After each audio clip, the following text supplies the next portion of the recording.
Hello and welcome to another episode of All My Best Friends Are Digital, a podcast about video games and the stories they tell. I'm Caitlin Bailey, and with me is my co-host, Mark Bigney. Mark, how are you doing? I'm doing very well. This is another episode, even though we did one last week, and I expect you're going to have us do another one next week, too. I know, it's unbelievable, and we're going to be talking about video games every week. Relentless! So today, we're first going to start, as we always do, with the games that we're currently playing. Then we will move on to our retro segment, Gaming Opinions on Old School Funware, aka GOOF, where we'll talk about Fire Emblem Awakening on the Nintendo 3DS.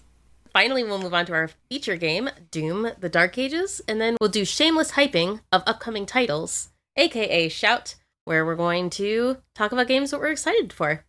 So, Mark, what have you been playing lately? I've been playing Death Road to Canada. Apparently, there's this zombie apocalypse, and it is alleged not to have touched the fair shores of my northern country, because Canada, as everyone knows, is a bastion of civilization and order, such as the way of things. We are a deeply conservative nation. Americans don't quite understand that. We're very deferential to authority.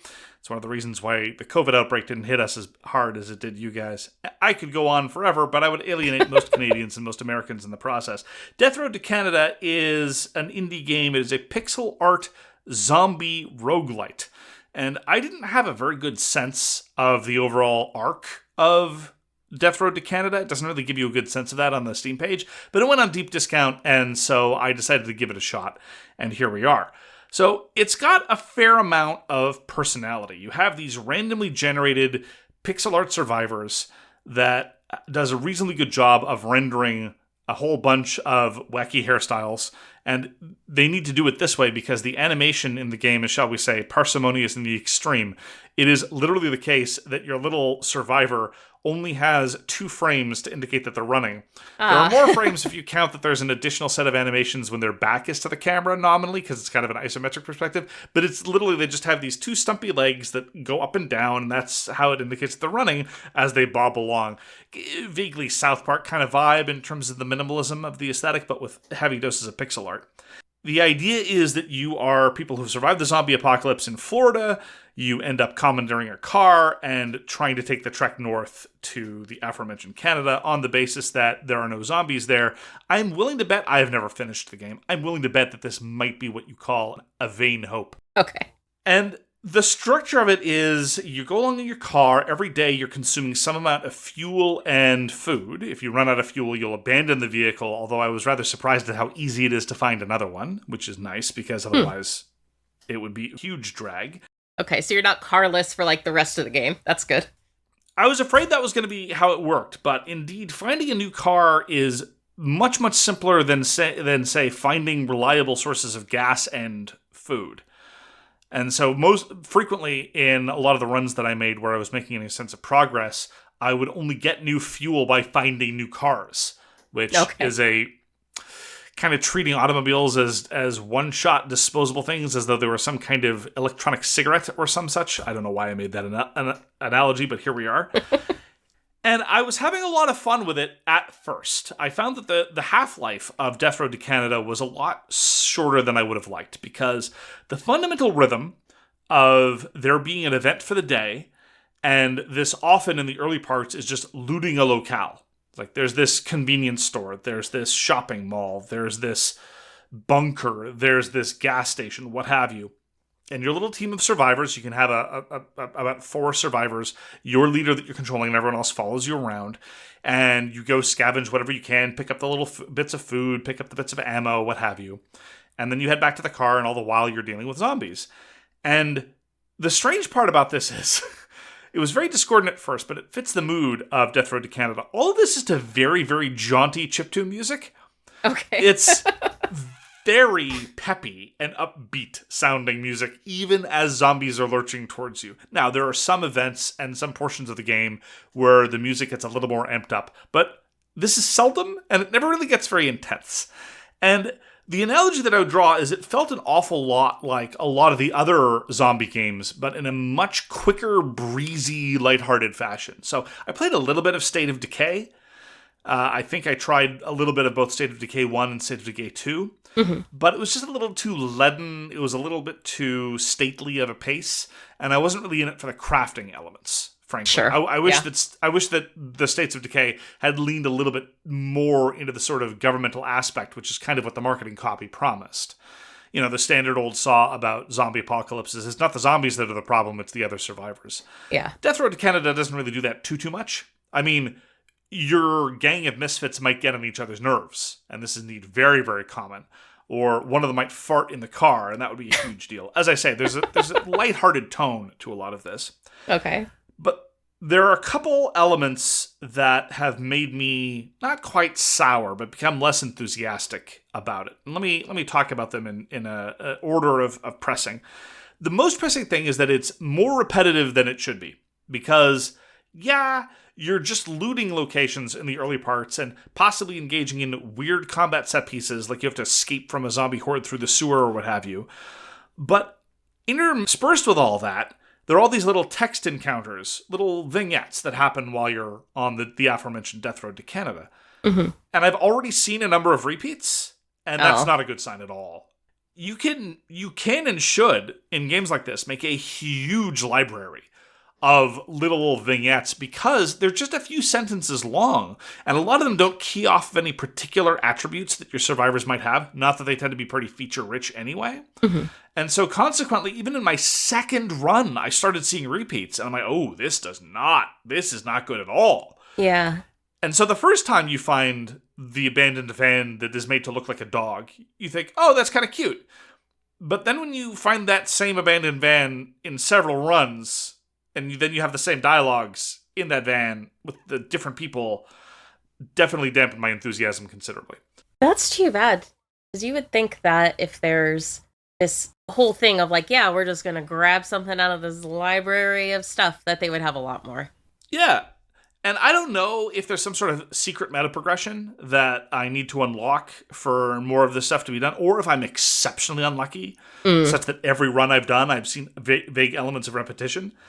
But if you look at the trailer, for example, it really leans into the wacky hijinks and absurd weapons and strange things that can happen, and I have not seen that proportion of things. I have no objection, and indeed, as I said, I found it rather compelling to just stop by at a random convenience store and loot it. And I'd be okay with that. But if it's the same locations, and the same dialogue vignettes, and the same random encounters, and I always end up failing the same resource pressures, then, quite frankly, you're not exercising the benefits of the roguelite structure. On top of that, the combat is kind of meh, which, again, at first I was more than okay with. Like, I'm a survivor that has a board with nails stuck through it, and I'm just running through this Walmart trying to find some food to get by. That's fine. But when I have a survivor who is actually good at firearms, armed with a shotgun, and I have the ammo, I found all these things, and I put them all together, and it still feels a little bit unsatisfying, and it's the same combat scenarios over and over. It doesn't really vary on the theme. Again, it kind of leans into this idea of repetition. Finally, everybody sucks at everything. There are these opportunities where it says, oh, well, you could let one of your survivors try to work on this car, and the answer, unless you know for a fact that they've already revealed to be a good mechanic, don't let them try, because they're not good at it. Okay. People aren't good at things, Caitlin. This is what Death Road to Canada wants to tell me, is that people are incompetent and annoying. I'm open to this message, but as far as my heroes in the post-apocalypse, I would like to have somebody able to be good at something. Yeah. And the overwhelming majority of the time, some of these opportunities result in, it's like, oh, turns out that person really, really stinks at that task. You've wasted your time, you've wasted your resources, and now everyone's upset because this person's really bad at it. I'm like, okay, fine. I'm not asking for the game to be easier. I'm not even asking for a higher rate of success. Again, this just feeds into the general sense of repetition. And so when these opportunities come up, 9 times out of 10, I look at the amount of resources that I have and I figure, I can't risk any of this. Nope. And so here I'm just declining all these opportunities, which is not a great sign either. Yeah, I mean, wouldn't you think that if you're going to ask, like, Bob to fix a car, that he might be like, hey, by the way, Mark, I've never seen inside a car before. On occasion, there are opportunities for your characters to pipe up and volunteer that they are able to do various things, and very often they are lying to you. Because their propensity to lie is itself a stat. And so, like, The fact that they're lying, again, most of the tension in a lot of zombie survivor stories is about people turning on each other, and I kind of respect the fact that Death Road to Canada decided not to have the person riding shotgun with you decide to stick a shiv in your ear while you're driving north. Sure. And instead, they kind of internalized that tension as random survivors, whether they're in your party or outside your party, to frequently lie to you because there's a character stat, and most people have a terrible character stat because most people's stats are terrible. Fine, okay. But again, there's just this overarching sameness, this overarching sense of, I've seen this encounter before, I need to bypass this encounter, I don't have enough food to stop at the traders, I don't have enough food to buy that interesting weapon, and even if I did have that interesting weapon, would it really be all that better from the crowbar that I've been carrying around? Not really. And even if I did have a better weapon, would I really be inclined to engage in combat, because the combat's not so odd either?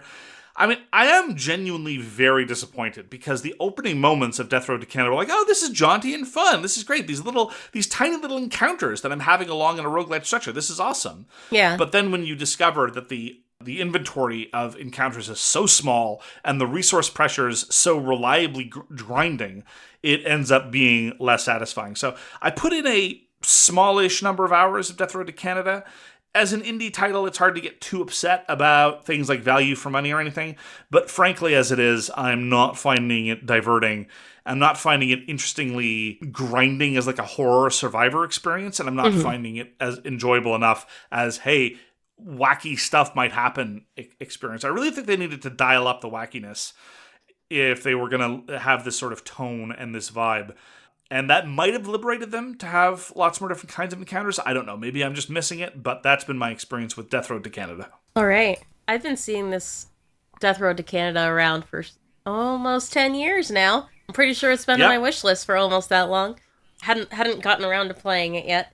Yeah, it is very surprising to me, like you've mentioned multiple times, that if they're going to be, quote, randomly generating events and stuff, that it wouldn't be a little more varied. And hopefully, eventually, it does get more varied. Maybe you have just been unlucky, but I don't know. Tough to tell, but I'm not personally willing to lean through Sure. and engage in that Death Road to Canada. I'm exaggerating. It's not that burdensome. Yeah. It's just, I was very pro Death Road to Canada in the first half hour of play, and that enthusiasm quickly soured, and it ended up being just sort of a kind of a mediocre, repetitive experience. Yeah, that's too bad. What have you been up to, Caitlin? Honestly, I haven't spent too much time doing anything except playing Fire Emblem and Doom this week. Haven't heard of them. My husband did decide that he was ready to play Path of Exile 2, so I made a character in Path of Exile 2. It's still in early access, so I think there's like probably a bunch of classes that'll still get released, blah, blah, blah, whatever.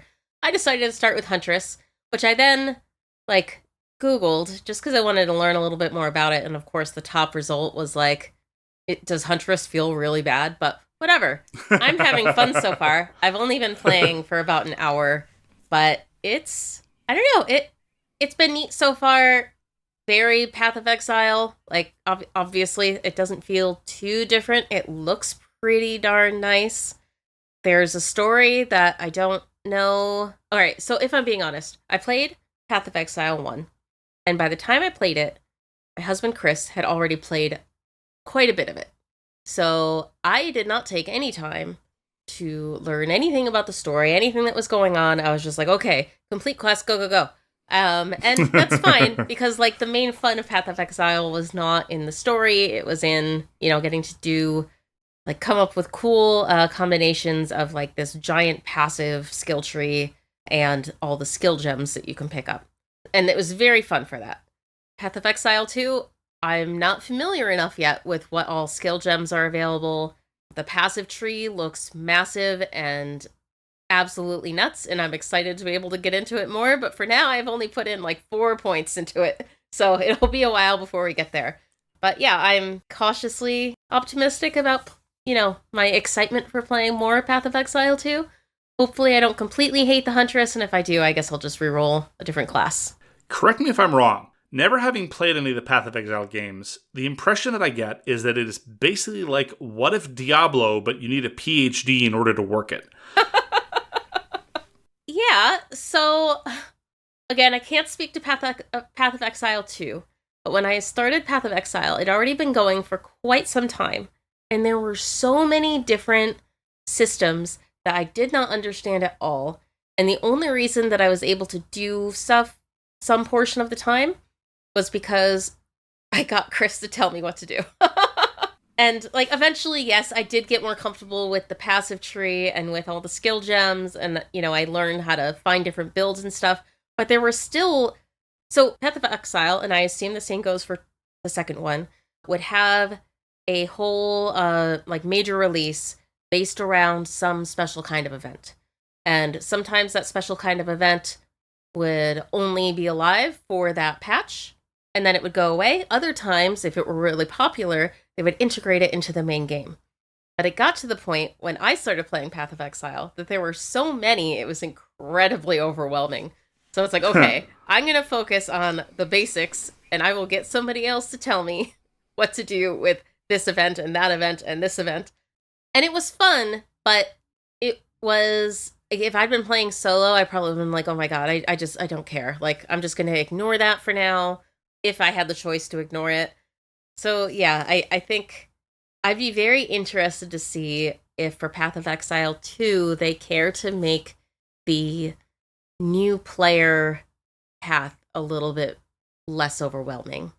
Because it was just it was a lot being like, oh my god, I have to, you know, not only do I have to figure out, like, this huge skill tree and all these gems and how they all interact with each other, but I also have to figure out all of these other subsystems. And yeah, there was one thing in particular that was, like, some kind of, like, bandit hideout thing where you'd have to, like, kill certain leaders in order to promote other leaders. It almost felt a little like Shadow of Mordor-ish. Sounds like.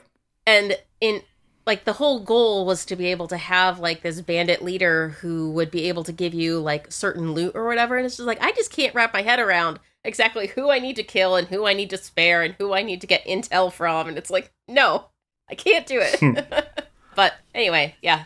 So Path of Exile 2, much earlier on in development. So I don't even know what sort of events there are, because I've only played to level 4. So I only know 2 things about Path of Exile. One of them is that, like absolutely everything else in life, Elon Musk is an expert. Yes, of course. Number 2, I once saw Chris playing Path of Exile for a few minutes, and it was almost like one of those moments where you think, oh, this must be how people who never play video games perceive video games. Mm-hmm. It was dizzying. I could not follow what was going on. He at one point gamely attempted to explain part of what was going on, but then he kind of trailed off at, like, how A would trigger B through D, and then he'd need to do J to re-up E, which would then trigger, and it's like, he could not keep up with, he was doing his best, but his explanations could not keep up with the pace of all the weird nonsense that his character was doing. And I get the impression that is literally how you play the game. Yeah. You just have to feel it. You just play via vibes. Well, when you're making your character build, you don't see the totality right at the top. Yeah. And in point of fact, when you do it that way, if you respec near the end, you've had all the incremental steps so that presumably the entire edifice makes some degree of sense to you. Like, when last playing, this is by no means a comparison in terms of the complexity at all. This is like comparing kindergarten to postgraduate research. But when I was playing Dragon Age Veilguard, I would, level up and get this thing because it looked like a good idea, and I'd get this other thing. And then by the end of it, when I realized that I wanted to respec, I had a sense of what everything did, and so respecing wasn't terribly daunting because it all made sense to me by that point. But if you'd given me those skill points at the beginning of the game and told me to respec, it would have been a nightmare. I would have taken an hour and come up with very, very suboptimal choices. Yeah. Is Path of Exile free to play? So it is, however, in order to get... Okay, so as far as I know, it's going to be free to play. Right now, if you want to play early access, you buy like a... What's it called? Like a founder pack. And then you get early access. So it's one of those paid beta things. Yes. Nice. Yeah. How does it make money in the normal Path of Exile? There's cosmetics and stuff you can buy. And also some things... So, okay. The part of Path of Exile's free-to-play-ness that bugs me a little bit... Like, cosmetics, whatever. Yeah. Sell cosmetics for whatever you want. Don't care. 100%. But there's stash tabs that you buy, which, Stash tabs. yeah, so like you have a bank, and by default you get, I honestly don't even know, at least one tab, and then you have to buy other ones with real money. They go on sale a decent amount of the time. There's also different types of stash tabs, so like you can have a stash tab for just regular loot, or you can have a stash tab for skill gems, or you can have a stash tab for whatever else. One of the things that is interesting, however, is especially as a person who did buy all of these things in Path of Exile, apparently at least some of these transfer to Path of Exile too, which I think is very cool. Oh, cool. I was not prepared for that, like, at all. So when Chris mentioned that he had some stash tabs that he thinks he got from Path of Exile, I was like, hell yeah, like that's awesome. And a couple of my cosmetics also transferred over, although they're still, quote, equipped by my Path of Exile character. So if I were to equip it on my Path of Exile 2 character, it would unequip it from the other one. That sounds simultaneously somewhat reasonable as well as utterly horrifying. Because let me tell you, when playing Fallout or something like that, if when I pick something up and some message popped up saying you appear to have exceeded your carrying capacity, give me $50 real and I will increase your carrying load, I would feel a kind of way about it. Yeah, I wish I could remember exactly how much they actually cost, because thankfully they are not, as I recall, in the realm of $50. I don't care if they're 2 cents. The Yeah. point is the same. I'm vaguely horrified. Your inventory, at least, as far as I know, is a static size. You can never change that. So it's just when you go back to town and you try to store stuff, that's when it's going to be like, oh no, Okay. you need more stuff. So, oh my god, I can absolutely imagine a game though that would be like, hey, you can't pick that up unless you give us money. How dare you sell me items? No, no, no, no, no. We don't sell you items. We would never do such a thing. We're just selling your ability to carry the items. Yeah. Honestly, that reminds me of all of the ridiculous shenanigans that various free-to-play games are pulling to try to evade regulation and to classify Yeah. things as non-currencies. Like, well, no, no, no, we don't sell a currency. We sell this thing, which you then exchange for a currency, which then you exchange for another. We've talked about this a little bit before. It is dizzying. I once heard an economist who works on video games, and he said that, look, in terms of the sheer volume of titles, microtransactions are in a very, very small minority of games. And that small minority of games constitutes the plurality of income generated by the video games industry. Yeah. And just the entire universe of, just pick one, just Fortnite. Fortnite alone, the economy of Fortnite alone is dizzying. Yeah. Completely dizzying. It's vertiginous. It's wild. Yeah, this actually reminds me, and I don't want to go into it too much because I haven't played this game in a while, but I just read a very damning review of Infinity Nikki, because apparently somebody was very upset because, as they said, the game made their wife sad. Because apparently when version 1.5 came out, which I can only assume is recently, I don't know. Again, like, I started it up to update it the other day, and then I started playing Fire Emblem and just didn't get into it. But apparently they've made things difficult that you used to be able to get these certain items for free, and now you can buy them in the store, but they're incredibly, incredibly rare drops. And I think it's like just for dyeing the clothes that you get. It just seems really, it felt pretty gross. Like reading that, I was like, oh man, like maybe I don't want to try this again. Like I don't want to support their crappy, free to play practices, but we'll see. Et tu, Nikki? Et tu? Yeah. All right. So that is Path of Exile 2. Let me know if you run into Mr. Musk anywhere. Hope not. I'm sorry, do you have negative opinions about Elon Musk, our Lord and Savior? We can move on. Okay. We're going to be talking about our gaming opinions on old school funware GOOF, where we're going to be talking about Fire Emblem Awakening. So this is the first entry for the 3DS in the long-running Fire Emblem series. This was released in 2012 in Japan, 2013 in North America, and elsewhere in the English-speaking world. And this is done by Intelligent Systems, as many of the modern Fire Emblem games are. First of all, Caitlin, I'm going to assume that you played on original hardware. Yes. So one of my friends told me that she really liked Fire Emblem Awakening. And I was like, okay, cool. Like, I'm going to give this one a try. So I bought it. And then I realized I couldn't find my charger for my 3DS, so I had to go buy one of those at the local game store. But it all worked out, and I was able to play on my 3DS. The 3DS, I keep forgetting, is a bit of a headache when it comes to emulation. Mm. It's weird. Nintendo loves their gimmicks. Talked about this before. And say what you want about the 3DS, it took the gaming public and the development community as well about 5 seconds to realize that the 3D was garbage and no one liked it. Yeah. And they also learned some of their lessons from the DS era, and vanishingly few games care at all about the bottom screen. There's stuff on the bottom screen. You gotta fill that geography, right? They're not gonna leave it blank, although sometimes they do, frankly. But during cutscenes and such. Yeah. But it's very obviously vestigial in most instances. Yeah. That having been said, the graphical engine is bizarre and difficult to emulate. So as a consequence, I don't spend much time on the 3DS. And I cannot remember when I had a 3DS, whose 3DS it was, whether it was mine, whether I borrowed it from somebody. Mm-hmm. Because I would have been willing to lay my hand on a stack of Bibles and tell you that the only 3DS Fire Emblem game I had tried was Fire Emblem Conquest. And I had abandoned it a couple of hours in because of the incredibly unsettling brother love discourse that goes on in that game right from it's so gross. Just to be level setting here, I have consumed a lot of anime, Caitlin. Yeah. A lot of anime. I'm accustomed to a certain degree of, let's say, cringe-inducing relationships between adoring sisters and their brothers.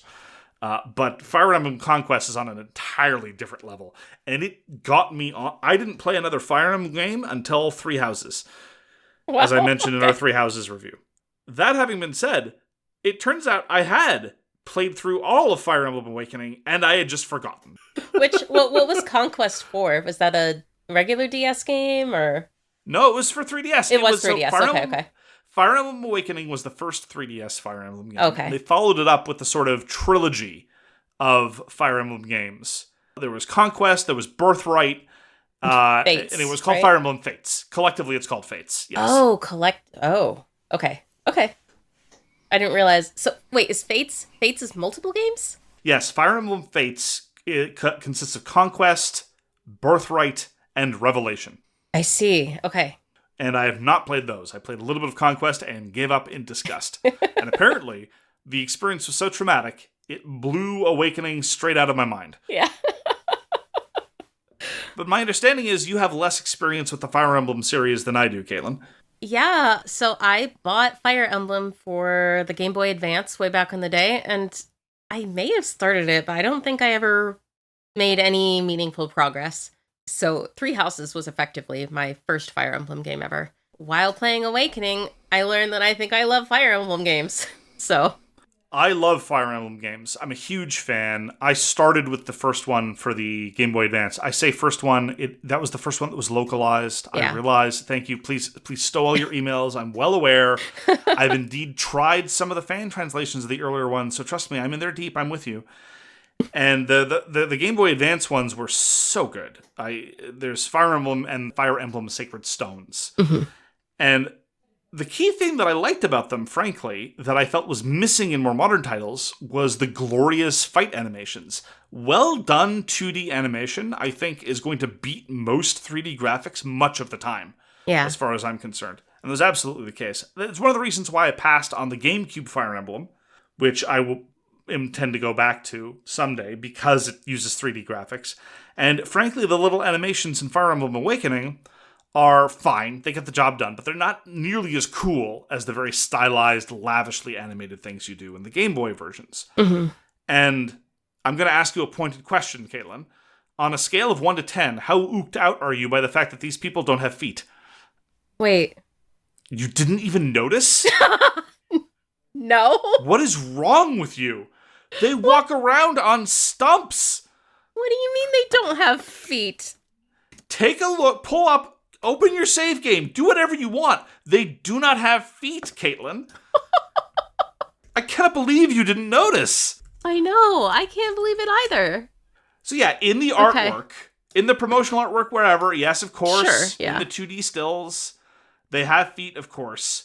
But if you look at any of the battle animations, no one has feet. They just have these long shins that end in nothing. Yeah, so they just go down to like a little stubby point. In Persona 3, there's this character named Aegis, who's a battle robot. And she doesn't have feet either. She looks just like that. She walks around on her little stumpy stumps. Yeah. And it's vaguely unsettling, but she's a robot. Yeah, it's allowed. And what's weird is that she can pass for a human, even when it's very clear that she doesn't have feet. I never thought that made any sense. But now I'm beginning to understand. Apparently, sometimes people just miss this. Yeah, I'm gonna go with, I just assumed, I don't know, maybe it's my eyes. My eyes are going. Okay, so setting aside your problem with feet, Caitlin, what do you make of Fire Emblem Awakening? I have been pretty obsessed with Fire Emblem Awakening since I started it. I was very excited to meet my boy Crom, who I previously only met via Smash Brothers. And then another character too, but it might be a spoiler to say who they are, so I don't know. But anyway, it was cool. Sure, that was actually what reminded me that I'd played Awakening. Really? When I saw them set up that quote-unquote mystery, and my eyes rolled so hard they almost fell out of my head. But anyway, go on, please. So I actually, at one point, okay, I'm going to continue to be vague, but... Who is that handsome man wielding a falchion? It's like, this is so obvious! Sorry, I said it. I Googled the voice actor for that character. Because I was like, yes, there's no way. Okay. The voice does not sound right. The voice is incorrect. There is no way that this character is this character because that's wrong. And I was not spoiled by Googling this. Because I was like Googling more generically. And I was like, okay, you know what? I know something's up and it'll come out eventually. And it did. It's just like, what is going on? Anyway, so as with Three Houses, I think that the support conversations are an absolute joy. I love them. Just, it's good. And I like not being in a school setting anymore. It did get a little bit tiresome in Three Houses to constantly be like, okay, I have to teach all my students again. Like, you know, learn this, learn this, learn this. Which was kind of nice in a way to be able to direct their development via the school setting. But I don't know. I don't need that. So it's been nice in Awakening to just be able to have people use things and grow that way. School in a video game? I don't need that. Yeah. So I suppose we should, having been talking about Fire Emblem Awakening for quite some time, it is a grid-based tactical RPG. Yes, and yes. You have all these characters, and they just, attack adjacent squares for the most part, and it is a system where both sides get to attack if they survive, so speed matters a lot, and it gives you the classic Fire Emblem question: would you like to play by the OG Fire Emblem rules, where there's permadeath, or would you like to play like a coward and actually live your life? Yeah. And being a fool, I think both Caitlin and I choose the first option. Yes.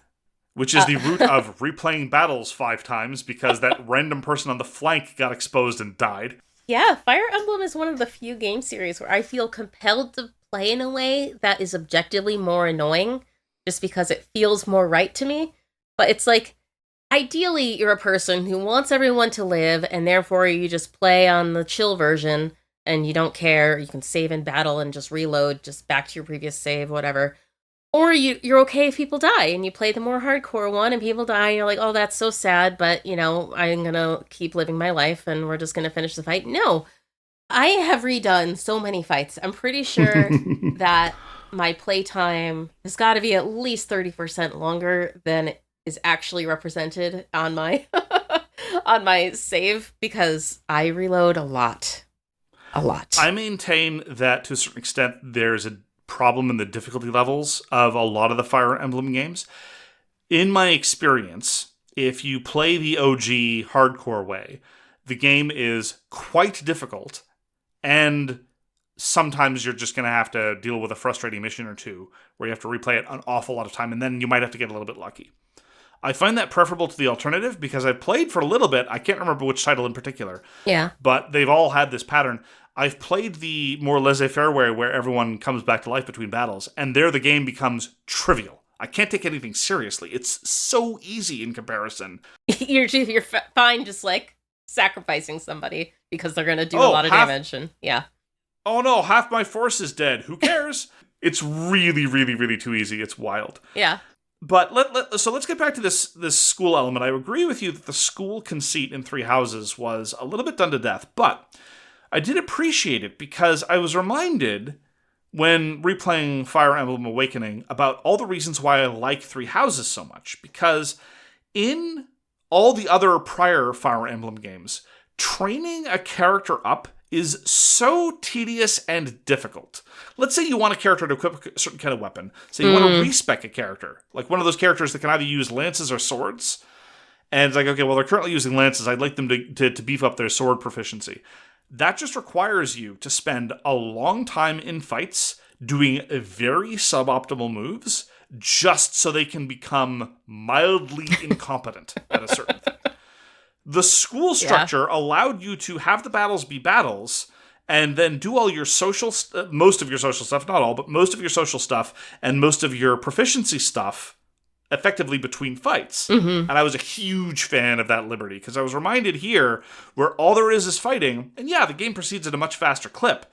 But most of the time, I was reminded, like, oh, I have to spend all this time engaging in suboptimal actions and weird moves, not because this is the way to win the scenario, but so that Donnie Boy can finally get to level 3 and not suck quite so hard. Yeah. You're out of your depth, Donnie. Donnie is so out of his depth. He's such a precious country boy. Like, at one point he says, "Shuck my corn." And I was just like, you should not be in war, my guy.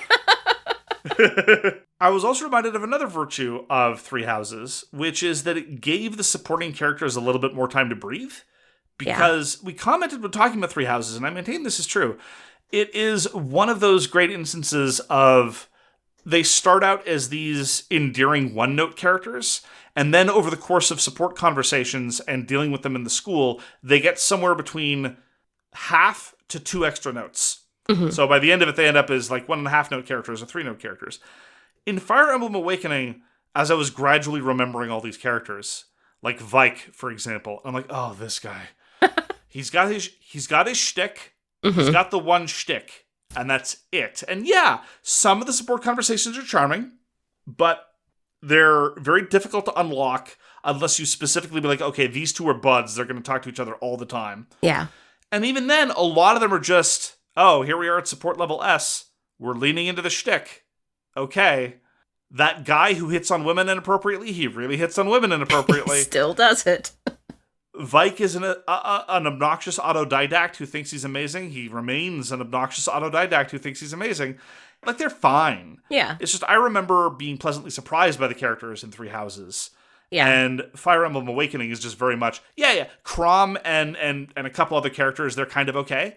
But the rest of the cast, it's just like cliche stereotype, never given a chance to develop, really. That was my opinion, at any rate. I think that's fair. I want to say that my best or like highest level support conversation so far has just been B, and that's with main characters. So I haven't gotten to see characters like Vike. Actually, to be fair, Vike hasn't been in my party since like the first level. He's perma-benched at the moment. So that's fair. Like I can't actually speak too much to that. My favorite support conversation so far was with a character I do not like, Hibernian, and my main character. He's the worst. He sucks so much. But he and my character played chess together or whatever. And he won and was like, and then my character's like, oh, well, maybe you should be leading us. Ha ha ha ha. And he's like, well, half my dudes are dead and none of yours are. And I was like, yes, that is exactly how I play Fire Emblem. Thank you very much. So it had nothing to do with the character himself. He really just sucks. But what can you do? Yeah, and look, I'm not going to say that every character in, some of my other JRPGs or JRPG games are like, there are a lot of pretty cringy conversations in Persona 5. There's a lot of unfortunate characterization in Three Houses. It just is the nature of things. It's just, I felt that Three Houses was surprising in how it went a little bit past the surface, and Awakening is very much like the other Fire Emblem games, very much on a surface level. All of this having been said, I mean, there's a reason why I played through every Fire Emblem I could get my hands on, more or less. until Conquest kind of put me away for a while. Yeah. They are really satisfying tactical RPGs with a lot more personality than most tactical RPGs. Like, going back to, every once in a while, I think, oh, maybe I want to replay Final Fantasy Tactics. And then I remember, your entire squad in Final Fantasy Tactics are just faceless mooks. Yeah. And it's like, oh, that's not... Fire Emblem's kind of spoiled me a little bit. Yeah, I remember Tactics. Like, I loved Tactics. I thought it was very fun. But yeah, there's nothing to get attached to with any of your characters because they don't have a personality. Utterly silent, interchangeable. And yeah, you can spec them out a lot more. Like, the skill acquisition for a given character in Tactics is vastly deeper than anything you'll find in any character for Fire Emblem. But Fire Emblem has, 20 units on the field, and you need to be very careful about combination and support, and when you want to exert some of the admittedly novel mechanisms in Awakening, where you can team up a character, especially if a character is too weak to survive on their own, or if they've been damaged and they're vulnerable, well, they can just become a support character to somebody else, and just give them a passive stat boost, but at the same time be invulnerable, which is great. Yes. So I didn't learn till last night that after pairing up, you can easily switch whoever the main person is. Like, I couldn't believe that I didn't realize that at first. And I mean, it's right there. It's not a hidden thing at all. But anyway, it was great because I was leveling up my thief guy because he was only level 5 and I'm fighting level 10 enemies, and he got injured and I just swapped him out. And then he's perfectly safe, but still has a chance to get a little bit of experience. Like, it was awesome. I really like the pair up mechanic. I do think it's telling, though, that having played so many of these Fire Emblem games, I vaguely remember some of the main characters. I could not tell you any of the storylines of any of them. Other than something, there's a war, something, people are being manipulated, MacGuffin somewhere, something. That's about it. Yeah. And then maybe there's a dragon at the end. That's about all. Yeah. Like, I've spent so much time with these games. And as has been made evidently clear, I think, over the history of this podcast, I really care about characters, I really care about characterization, I really care about storylines. I don't remember any of these ones. And when being reminded of the one for Awakening, I'm like, ugh. Oh, no. Mostly my reaction was just one of, ugh. This again. Like, don't get me wrong. Crumb's a good guy. I like his family. Yeah. Like, they're cool. But, ugh. For me, so far, the most ugh part is that I have 2 healer-type characters. And both of them are the same person. Almost. Yes. Like, they are both, like, frilly blonde girls. One is haughty and rides a horse. The other is not and has pigtails. Characterization. That does it. And the main character, of course, has my favorite plot device. Amnesia! Although it's worth emphasizing this, too. If this wasn't the first, it was one of the first Fire Emblem games where, quote-unquote, the player is a character. In most of the other earlier Fire Emblem games, the tactician character, who was nominally the player, was just some sort of invisible force that didn't show up on the battlefield. Oh, okay. Interesting. Yeah, so both of mine have that, main character that the others don't, I guess. So when I talk about how all the Fire Emblems are interchangeable to me, they do elaborate mechanically, and they do have variations on the theme in a very, very pleasing way. Like, I am a huge fan of the Fire Emblem series broadly. It's just, I really think that Three Houses was just a substantial improvement on the core formula, especially for my tastes. And going back to Awakening has really been an opportunity to reflect on those changes. Mm-hmm. Yeah, I think for me, so I loved a lot of aspects of the school conceit of Three Houses. Being able to go through the school and talk to people, even if they're not like your main people in your team. Like, just getting to know people a little bit better. Like, I agree that Three Houses made the characters, like the side characters, shine a lot more. I think that the actual teaching part, while great for some things, just got to feel a little bit tedious. But then I also wasn't a kind of person who wanted to be like, oh yeah, just auto-teach. Like, no, I need control over what we're going to do. So that's partly, shooting myself in the foot, I guess. That is true. That is another thing that I've noticed going back to Awakening. The pacing of Awakening is vastly brisker than what was going on in Three Houses. Probably all told just flatly for the better. Mm-hmm. Three Houses does feel very long, very kind of stodgy in comparison, especially for like, can we get to the next fight now, please?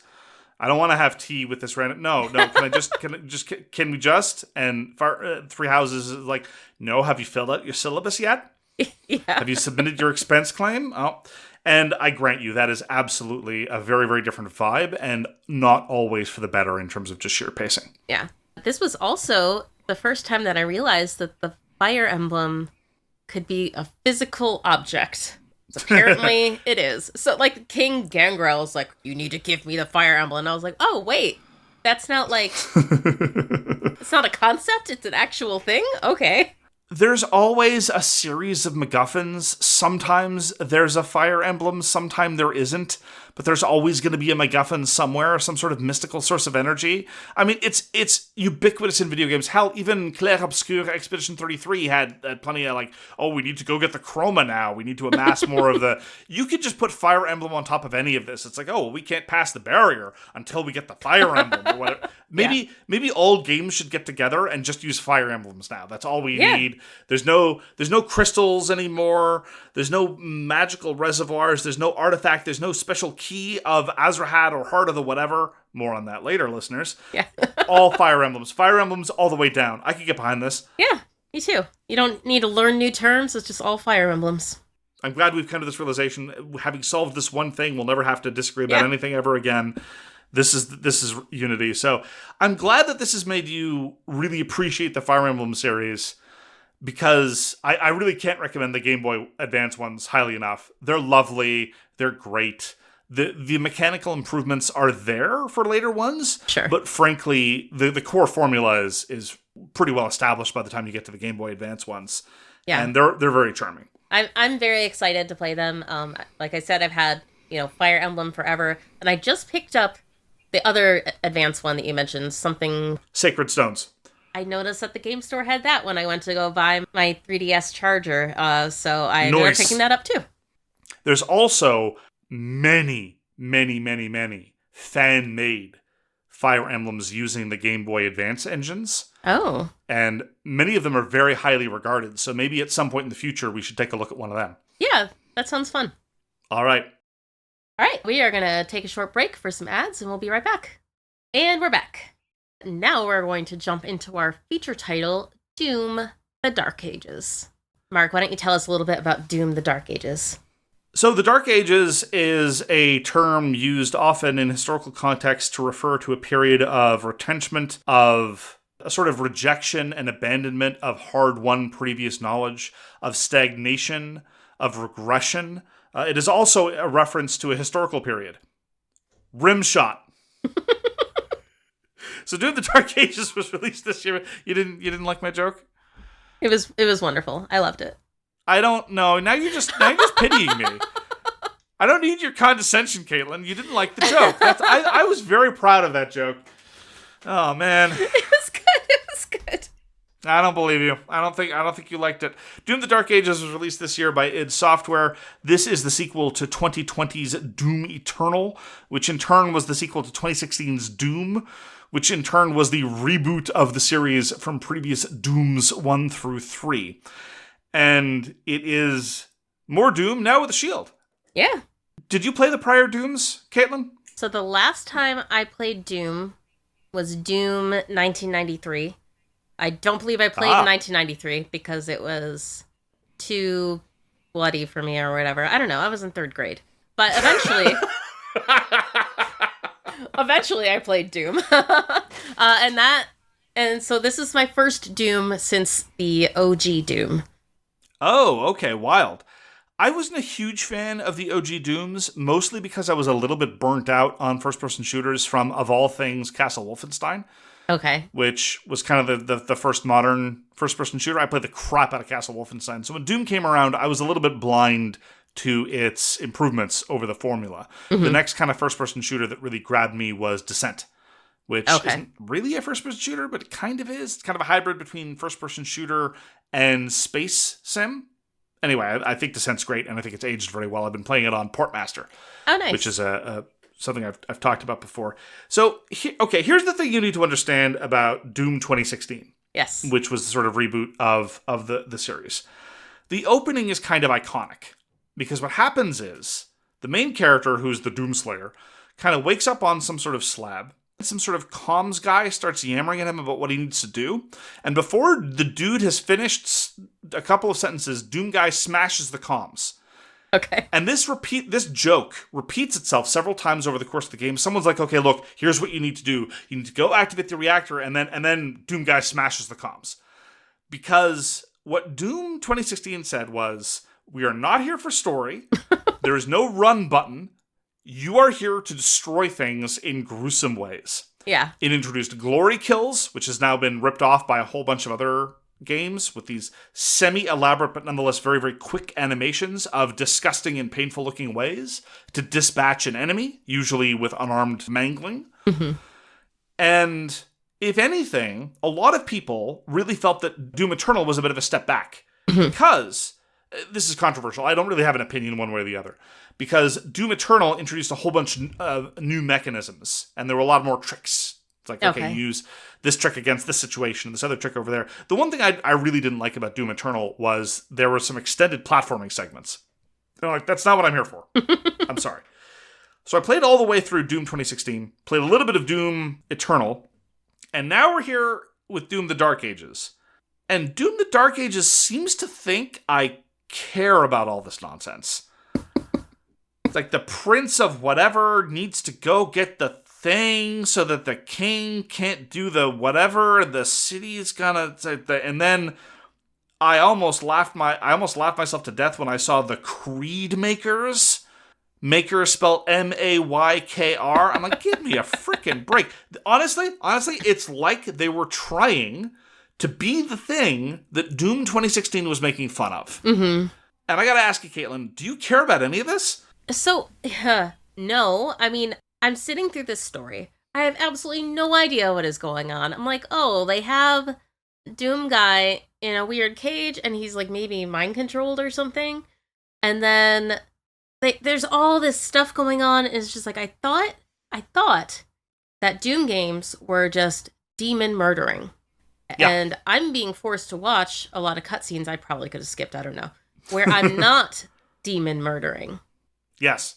And in point of fact, the cutscenes are mostly about other people who don't even do any demon murdering of their own. Yeah. Yeah, this is a prequel. Narratively, this is a prequel to Doom 2016. It's supposed to take place many, many, many, many years before or something. Because apparently they thought that we really cared about the origins or background of the Doom Slayer. Yeah. It's like, no, I didn't care. Yeah. In fact, Doom 2016 knew I didn't care. Yeah, which is so funny that they've gone in this direction at this point. So what did you think about the gameplay experience? It's all right. I mean, okay, so I'm a handful, how many levels through am I? Like, I don't know, maybe 6 or 7. I got to do 2 of the, like, you're not playing Doom Guy levels. One where it's like you're controlling a giant robot thing, and then one where there's Dragon. And they were fine, but something that felt really weird to me playing Doom the Dark Ages was I've only been playing for about a week, and I have so many weapons now, and I just don't even I don't care. There's so many. They all do different stuff.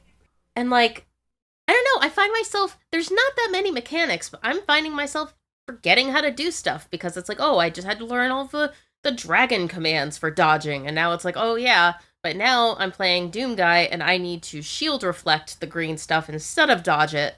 And it didn't work that well in my brain, like going from section to section.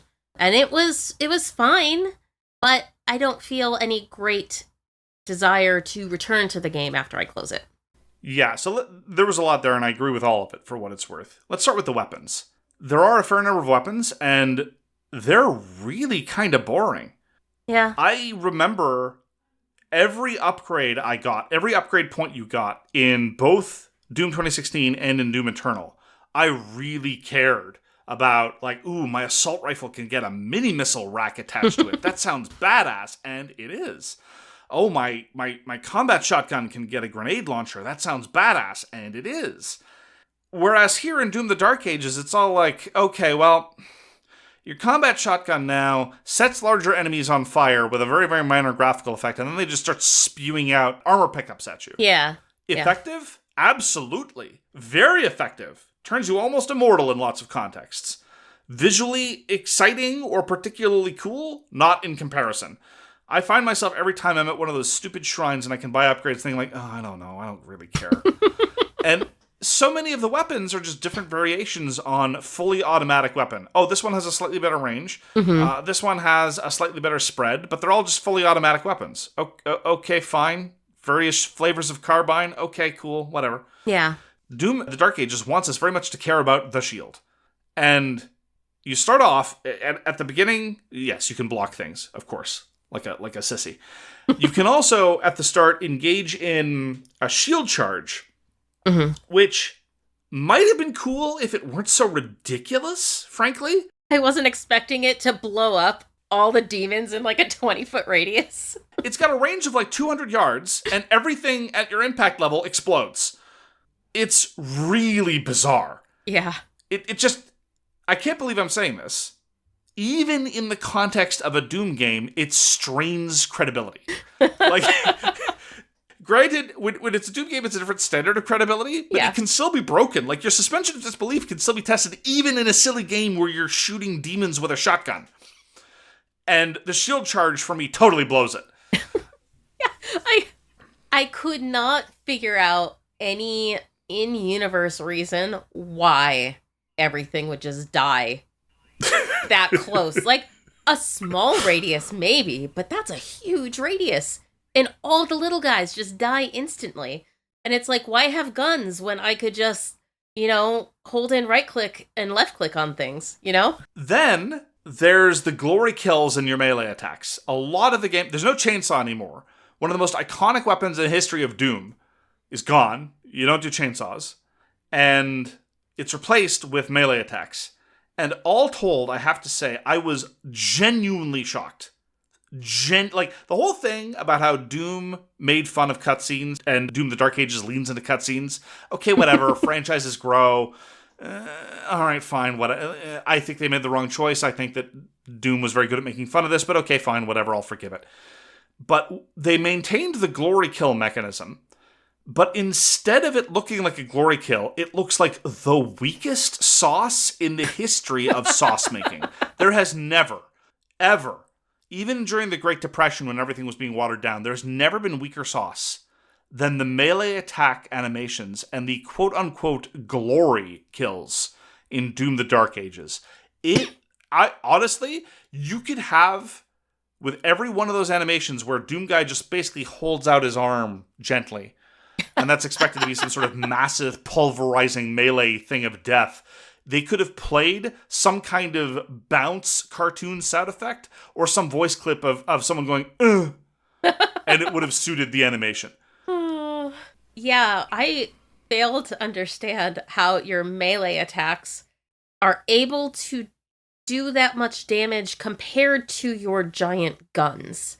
It's like they the impact just didn't feel right. So the glory kills just look bad. Mechanically, they're fine. But the mechanics of the melee attacks, the hit confirm is all over the place. It feels floaty and weird and unsatisfying. Let me be clear. I can completely understand how someone could get tired of the glory kill animations in Doom and Doom Eternal. I can get that. But at the very least, the first few times you see them, they look really cool. And there's a certain inventory of them. Maybe it should have been bigger, whatever. But like just for table setting, so like the Kako demons, these giant floating spiky one-eyed things, the Doom guy would grab one of the spikes, tear it off, and then jab the spike into its eyeball to kill it as a finishing attack. Yeah. In the Dark Ages, there's just no comparison. It's so bizarre. Yeah, I don't get it. It definitely... I watched some of Doom 2016. I haven't seen anything of Doom Eternal. The melee bits just didn't really do it for me. So my boy Tech Dweeb, when he tests hardware, he tends to test a bunch of games. One of them is Doom Eternal. And every time it's the same combat set piece. And so I've seen that section, that level of combat many, many, many, many times. And every time I see it, I'm like, yeah, that game was pretty cool. Whereas every time I even go to a new environment in Doom the Dark Ages, I'm like, this is a different series. It is just not working. And I think this is epitomized by the mech sequences. Mm-hmm. I love mechs, Caitlin. Yeah. I adore mechs. And these are the stodgiest, most boring sequences you could imagine involving giant death machines. It's like Rock'em Sock'em robots without any of the sense of tension or inertia. It's so bad. Oh. I was pleasantly surprised, though, by the dragon bits. Mm-hmm. I felt that at times, riding a dragon, I completely agree with you that the fact that you have to relearn a new control scheme is unfortunate. But at times when on the dragon, I did feel like Doom was getting some of its mojo back. So, yeah, the dragon bits were fun. I enjoyed the level that I played. You have to fight some of those, like, really giant demons, and, like, that was kind of fun. And then, like, your dragon, like, breathes molten fire down their throats and they blow up. That was pretty cool.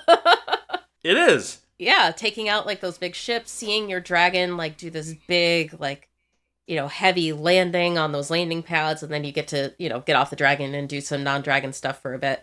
And then, like, you blow up the ship and you're falling through, and the dragon, like, swoops under and picks you up. Like, all of that I thought was very, very cool. And that mojo used to be throughout the games. Mm-hmm. But now in Doom the Dark Ages, I think it's just these vanishingly small moments.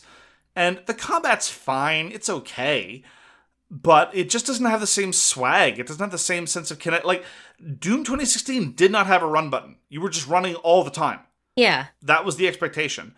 Doom the Dark Ages is a sludgier experience overall. And not, I think, for the better. Like, it's not tactical now. It's not, like, super thinky. It's just slower and less visually impressive. I didn't even realize that there wasn't actually a run button in Doom 2016.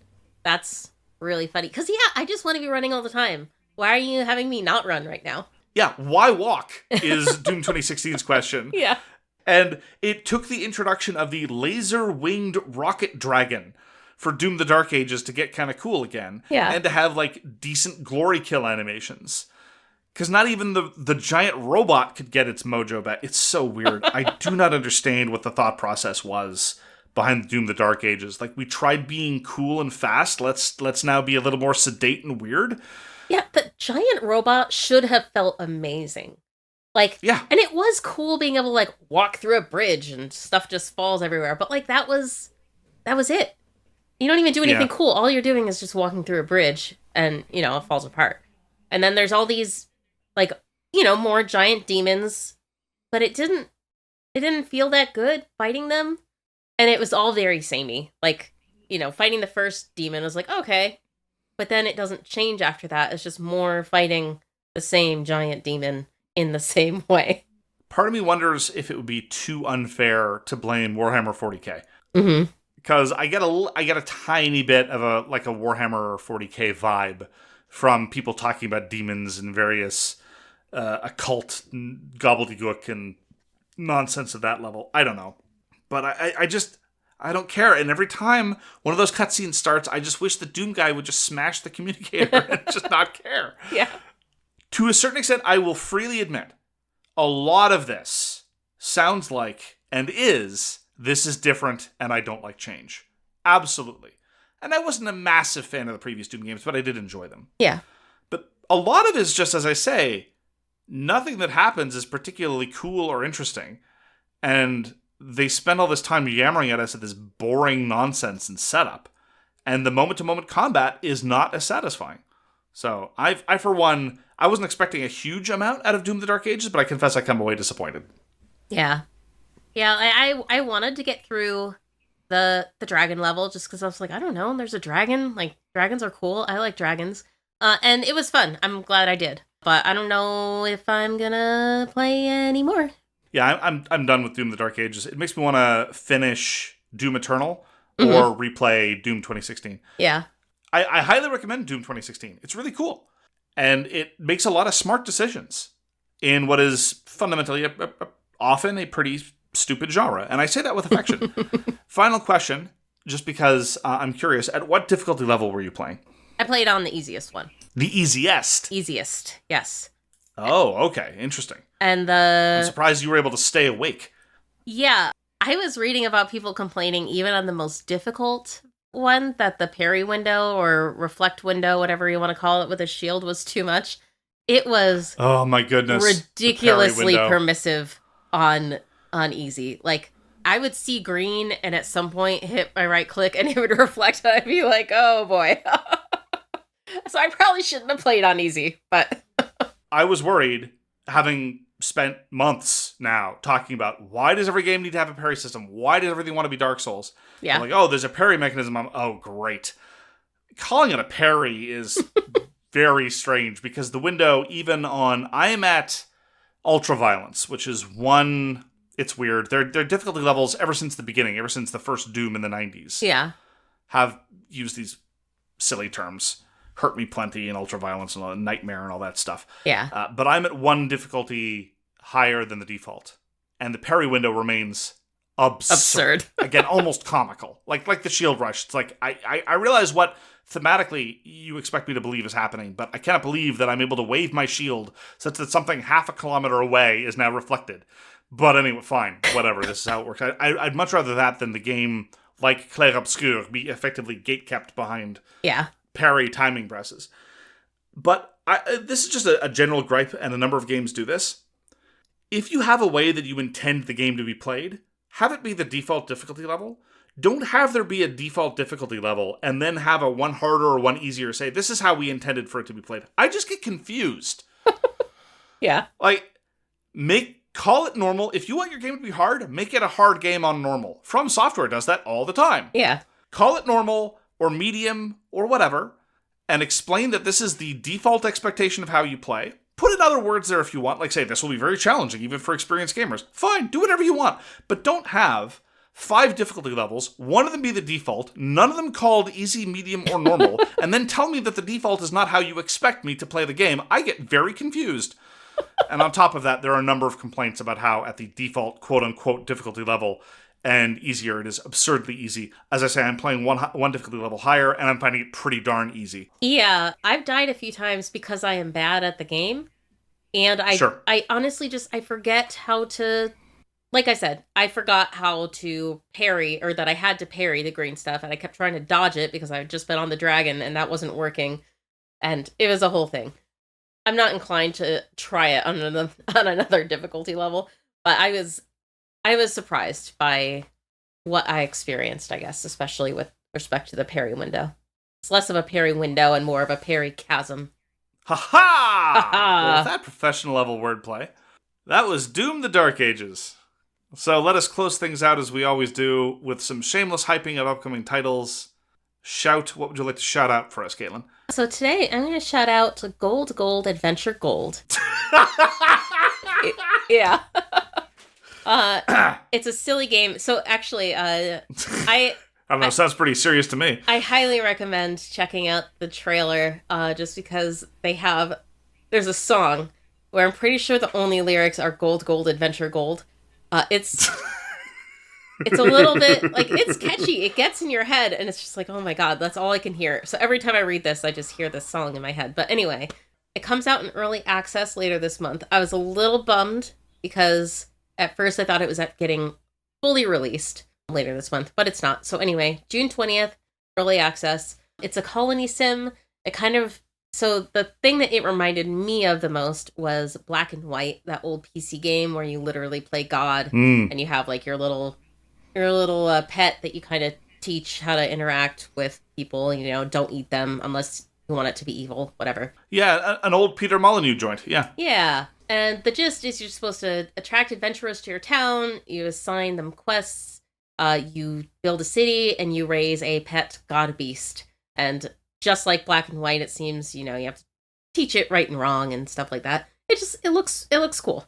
I believe that god beasts are our future. Yeah. Teach them well and let them lead the way. So yeah, that's Gold Adventure Gold. What are you looking forward to, Mark?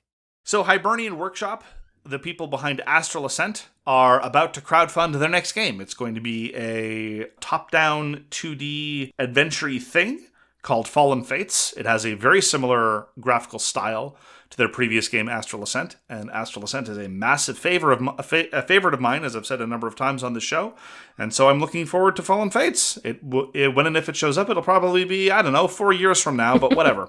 Yeah, that's awesome. I'll be around. So you can go check out Fallen Fates on Kickstarter. They've already got a preview page up for it, and apparently they are going to have some tie-in DLC with Astral Ascent. Of course. To sort of promote Fallen Fates, but I may or may not check that out. Oh yeah, this visually looks very similar with like the... Yep, they've got an aesthetic going, yeah. Yep, that's cool. I mean, I'm into it. Astral Ascent looked awesome. Oh, and they really like the alliteration thing too, don't they? Looks like.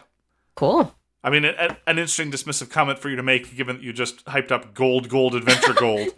No, it's not meant to be.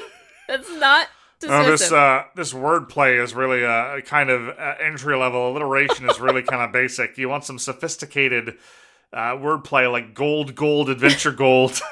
No, I'm just wondering, are they going to keep this going for all of their... Like, hang on, is Astral Ascent their first one, or do they have others? No, they did something before Astral Ascent called... Dark Devotion? What's that? Is that before Astral Ascent? Yeah, Dark Devotion. Okay. It's alliterative too. All right, so they're doing it. Good for them. They're doing it. All right, so that'll do it for this episode of All My Best Friends Are Digital. If you're interested in supporting us, you can check out our Patreon at patreon.com/ambfad. And as always, we hope you have a wonderful week, and we'll see you next time. Take care, everyone. You can check us out on YouTube if you want to see some gameplay footage. Bye. Bye-bye. Thank you so much for listening. If you'd like to get in touch, you can reach us at allmybestfriendsaredigital@gmail.com. Hope to see you again soon.